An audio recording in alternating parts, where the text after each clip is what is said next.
后来乡亲啊，继续来看家己的铁路警察李成汉去互李克来毒死，凶手因为精神的障碍，一审宣判无罪。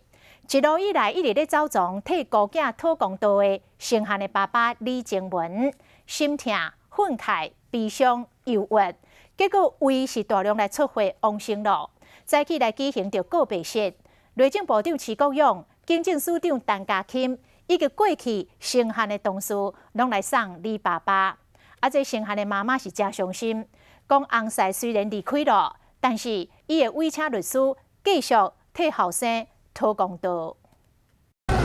一年以来，经历2摆，铁路警察李成汉老厝的门口布大会场，这摆要送伊的爸爸。告别式的会场，除了铁路警察同事、内政部长徐国勇、嘉义市长吴敏惠、警政署长陈家钦，拢到现场致意，要送成汉爸爸最后一程。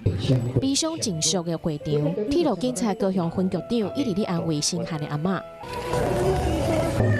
家在现场，成汉的妈妈压头沉思，后生官司过去拢是翁婿处理，即马翁婿对咧离世了后，因为行动的问题，搁来诉讼，得麻烦律师处理。律师林国平讲，一审的时阵，医疗单位的鉴定无够周至，希望搁做一摆。被告智商76嘛，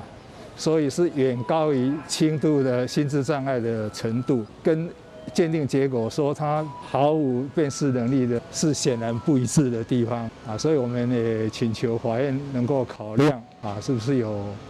重新鉴定的必要。凶嫌一审无罪，成汉的妈妈只有化悲伤为力量，替家己的后生讨回因所期待的公道。